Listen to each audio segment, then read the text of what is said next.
What's up, warriors? We are not doing a music reaction. We are in the process of working our way through Rain's troubles. He has an amazing playlist on his channel called Troubles. So there are 8 chapters. Woodiman asked that I please sit and actually watch each one of these chapters. And I decided, not a chance, knowing Rain, I'm not doing this by myself. I'm just not.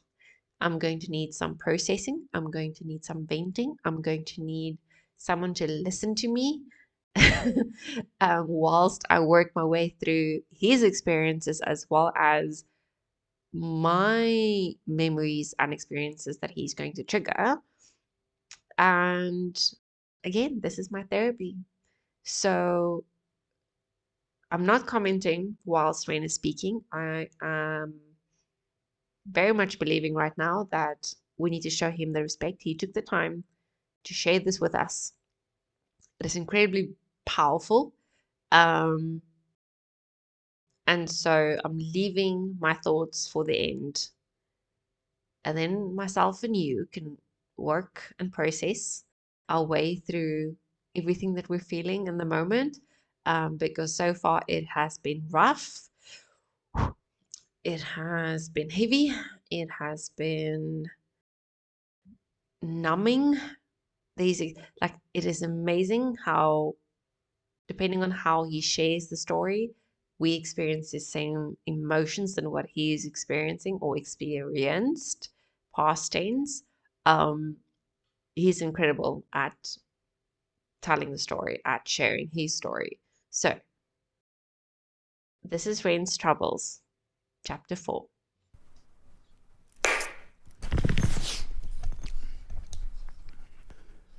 During the year I spent living back with my mum, I was leaning even more heavily into scouring the internet for answers. It became like an obsession.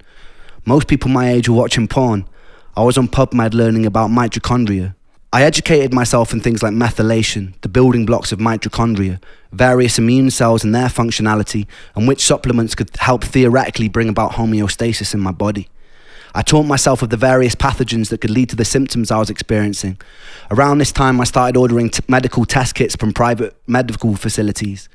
I had a eureka moment when, after posting some poop in a tube to a lab in London, I discovered I had an amoeba and another more benign gastrointestinal parasite called blastohominis. Both could plausibly lead to systemic pain and fatigue. Upon researching the best course of action, I found this doctor in New York who was a world-renowned specialist in treating parasites. Return flights to New York, booked far enough in advance, were a couple of £100 back then. The treatment itself was pretty cheap. I was in no way in a strong financial position, and neither was my family, so I did what I always do when I needed to get money. I wrote and recorded some songs from my laptop from bed. One about getting to New York to find a cure. I sold a modest amount of digital copies to my Facebook friends and my friends and family, just enough to afford a trip. During this time, my symptoms had gotten a lot worse, so the entire visit was a bit of a blur. I remember sitting in a waiting room and struggling to find an inch of wall space that wasn't taken up by the countless medical qualifications and the diplomas attached to it. I half expected the walls to start bragging about their Ivy League connections and debating the latest medical research while us mere mortals waited to be called in. When I was finally on the doctor's table, I was told to take off my clothes and put on a blue disposable paper robe. An old man in his 80s hobbled in, pulled on a medical glove, and proceeded to cover his finger in Vaseline. My heart sunk. I was pretty sure I knew what was coming next. I suddenly wished I'd experimented more with my ex-girlfriend. I didn't want to lose my backdoor virginity like this. He could have at least done me the courtesy of putting on some Marvin Gaye and lighting some candles, but instead I lay in uncomfortable silence on a brightly exposed operating table, while a firm-handed, overqualified old man inserted his index finger forcefully into my anus. He never wrote to me afterwards. I felt used. Nonetheless, I was officially diagnosed with a parasitic amoeba and given a course of heavy-duty antibiotics. Sorry, this is the only comment I'm going to make. Leave it up to Ren to joke about getting a finger up his ass.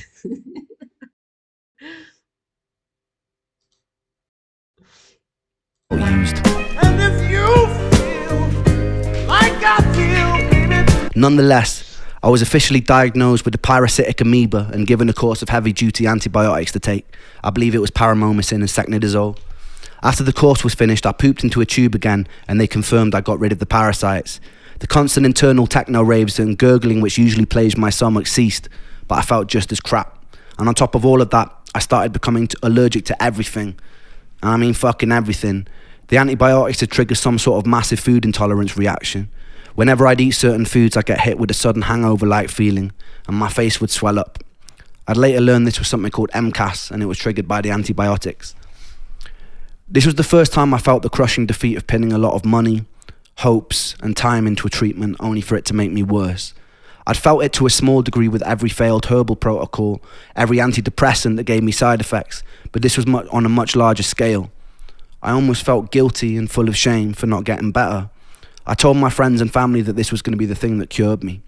Not only did it fail, but I was now unable to tolerate basic carbohydrates, fruits, sugar, high histamine food, dairy, grains, without feeling terrible. I felt pretty crushed about that. Despite this, some tenacious part of me had a perseverance that didn't want to stop looking for answers. I was obsessed with trawling the internet. I strongly believe if I didn't have that tenacity to keep looking after every defeat, I'd probably be dead today. After about a year of living with my mum in North Wales, I got the itch, and I decided that I'd make a bold move to Brighton. Most days I didn't really have the energy to do much other than short walks, but I had a friend over there who lived with ME for years.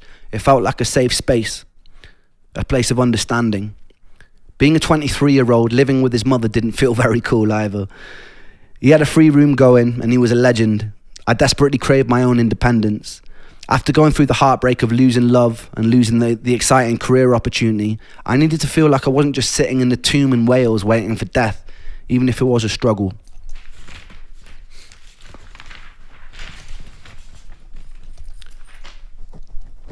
I made the move.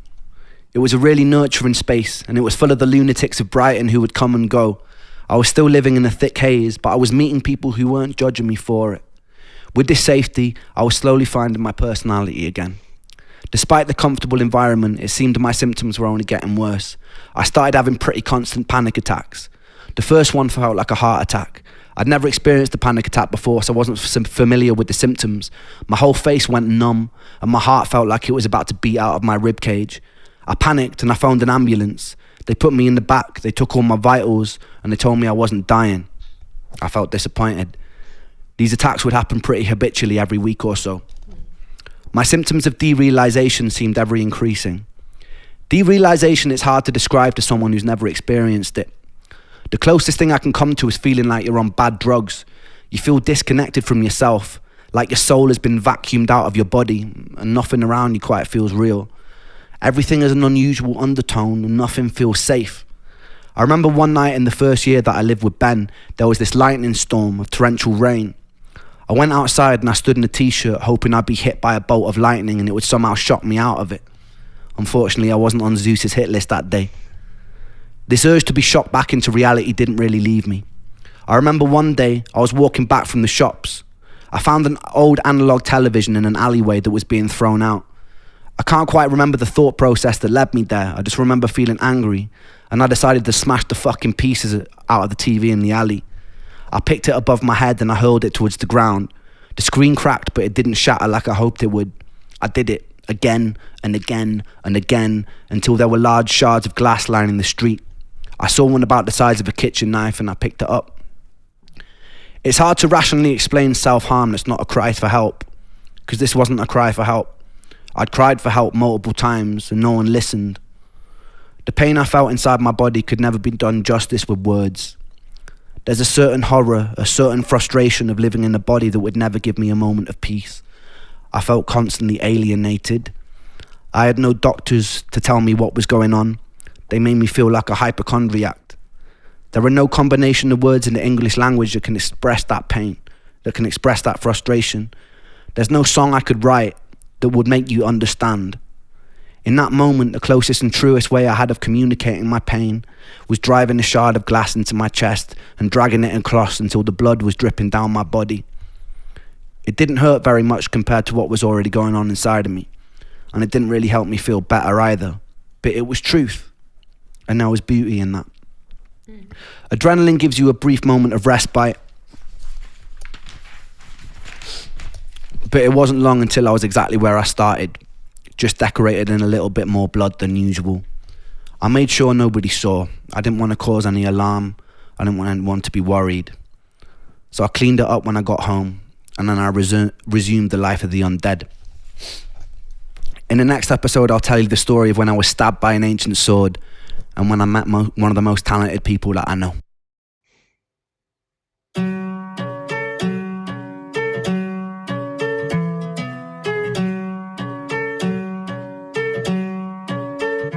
I got tears on my sleeves, hold on, and holes in these jeans, hold on. I haven't slept in weeks, hold on. I haven't found no peace, hold on. I get my teeth tied, hold on, and these tears run dry, hold on. Two bloodshot eyes, hold on, two bloodshot eyes. I don't belong here, in a place where life has left me. I'm 25 going on 150. My body feels old and I'm trying to lift the weight from my soul, but it's moving against me. I've emptied out my teardrops, I lift my middle finger up. I'm screaming fuck you to all the demons here that keep me stuck. The pain is sharp like paper cuts, I hate them much, but yes I trust. I must combust, I must blow up, I must have all this courage up. Boom, sparks fill the room, I'm feeling the rhythm I move. My soul is more worn than the soles in my shoes.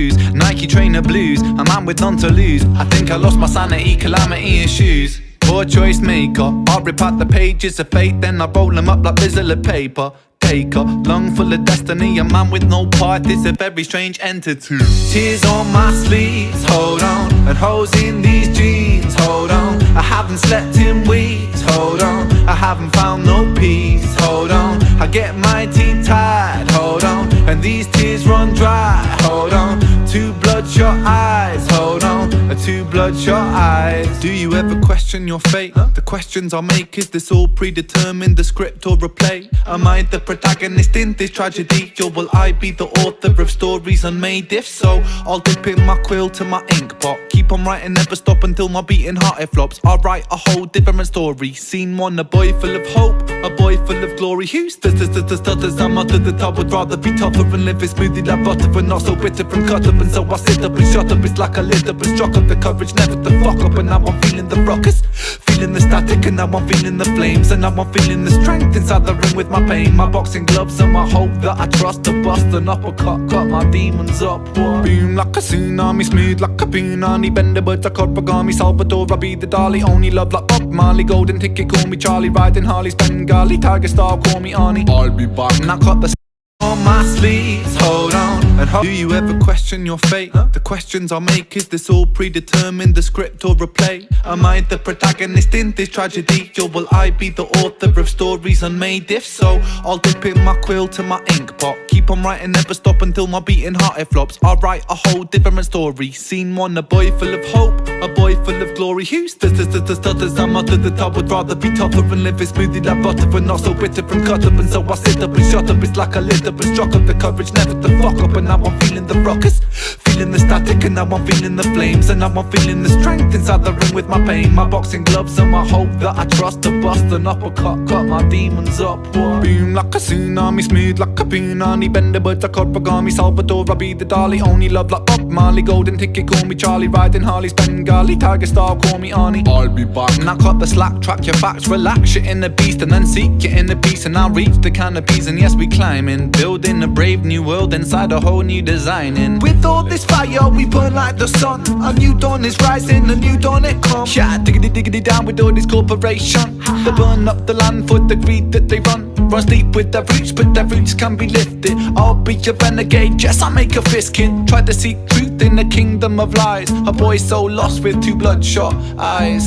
Tears on my sleeves, hold on, and holes in these jeans, hold on. I haven't slept in weeks, hold on. I haven't found no peace, hold on. I get my teeth tied, hold on, and these tears run dry, hold on. Two bloodshot eyes, hold on, two bloodshot eyes.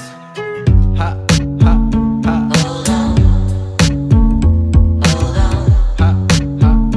Hold on, hold on. Two bloodshot eyes, hold on, hold on. Two bloodshot eyes.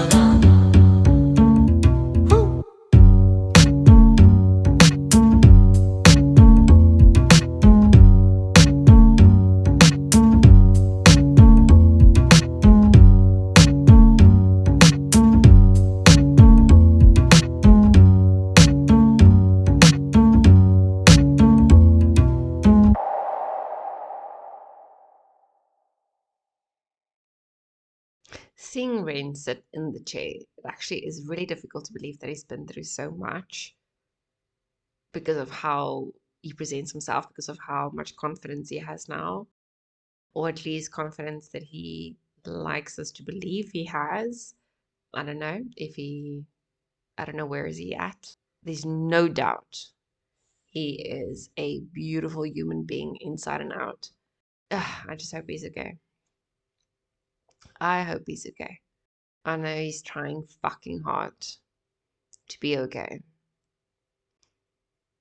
And I love that he said that he became obsessed with trying to find a solve for what was wrong with him. He needed to know. He needed a diagnosis, one that actually made sense, one that could either be explained or he needed a response, as in, like, one, sorry, we can't cure you, die, go. You can go prepare yourself a casket and a tombstone. You don't have much time left. Or there's hope, there's a cure, or there's a way of managing it. Either option, but the human needs, like, uncertainty is what kills people. I despise uncertainty. I physically cannot deal with uncertainty. It drives me nuts. So either you tell me I'm going to die, or I need to go to war, or I need to, I don't know, do something extreme. Or on the other side, you need to tell me something else. But I need to know for certain A is going to happen or B is going to happen. Don't tell me there's a gray area no one knows. That's why life after death drives me nuts, because there's so many theories, there's so many conspiracy theories. And in my day-to-day life, I don't like uncertainty. That's why I'm also very straightforward. I call it a spade a spade. I would say something as it is. I don't. I've joked about this before. If someone likes me or they want to date me, they kind of need to, like, take me by the shoulders and say, "Hello, I want to date you," or "I like you. Can I flirt with you?" Or "Can I just? I'm going to flirt with you right now. So please be mindful and be aware that this is going to happen," because I don't like reading into things, and I don't like wondering, is this it? Is it not it? Like, huh? What's happening? I'm kind of clueless when it comes to shit like that. I don't like uncertainty. And not knowing something for certain is uncertain. So you can apply that logic in so many different things, or in so many different ways. Something that makes Rain really, really special is he, even though he has suffered, and I can see him reading there, he's being very, very strong, telling us his story like this. I think every word he reads hurts like a blade that slices through his chest.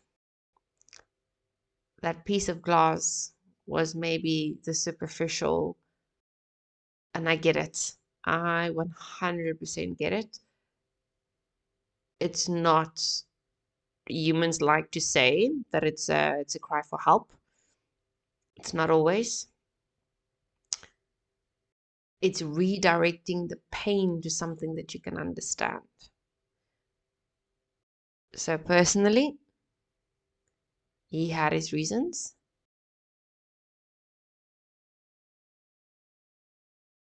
I went through something once like that. And I realized the truth behind it when I was having panic attacks. And much like Rain, I didn't know that I was having a panic attack when I had it.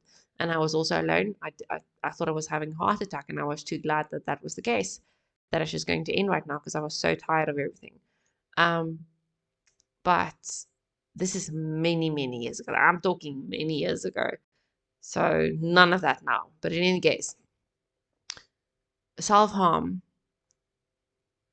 when you are emotionally so, you are drowning in pain. And him had Rain had emotional pain, he had physical pain, he had mental pain and strain. And the reason I'm saying is that the mental strain came from not knowing what the hell was wrong with him. The emotional, exactly the same. He lost so much. He lost his girlfriend, he lost his friend, he couldn't do what other young people does. He was losing out. He had FOMO, but FOMO in the most extreme grade that you can think of, because it wasn't um what's the word, mm, superficial. It wasn't, oh, my life is actually quite perfect, but I'm still wanting something better because my friends has it, so I've got FOMO. No, this kid had nothing.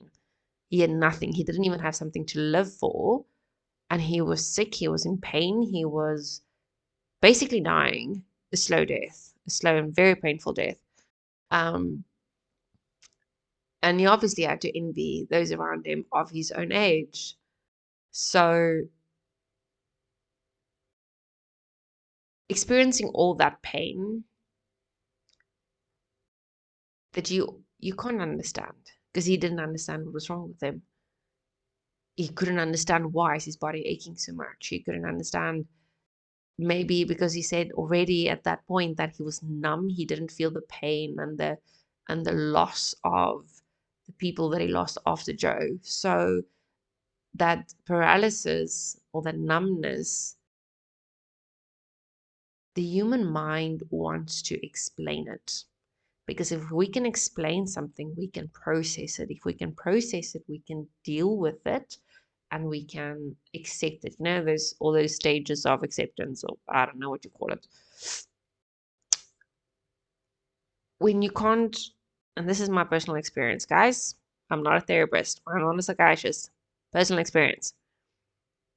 When you experience pain or numbness that you can't explain, because someone with my personality, for instance, I can't stand uncertainty. I need to explain things to myself. What I can explain is physical pain. Because if I see a wound, I see blood, I see skin separating, I'm like, cool, that's why I have pain. But I don't know why I have pain in my heart, why I have a void, why I feel like I'm stuck in a dark pit. I don't know why. I can't pinpoint it. I can't. What happened that I'm feeling like this? Or why is it that I have all these aches and pains internally? So in his case, Lyme disease, but at the point he didn't know it's Lyme disease. So I need to explain it. So give me something that I can explain. And that is when the cutting happens, or pushing something through your hand, or slicing a gap on your wrist, or whatever. Reading is 100% right. It's not a cry for help. Not always. Sometimes, I'm sure, it's fine. But it didn't seem to be a cry for help in his case. He needed to redirect the pain so that he can actually understand and process the pain. He was helping himself, sort of, to get to the next day. Because if he has this, if he has this small victory of understanding and grasping, okay, this is what's happening right now. It's fine. It's one thing I understand. I might not understand 200 other things, but I'm understanding this one thing. I can move forward. And this is not advice. I mean, for God's sake, don't ever do this. I'm just saying this is how I'm observing what he perhaps went through, or what he experienced, how he processed all of this. But look at him, how he came out on the other side. And he can joke about being violated by an 80-year-old man with a glove and Vaseline and no romantic lights and candles. Oh my God. Okay, guys, This was Rain's Troubles, Chapter 4. I'll check you in the next one.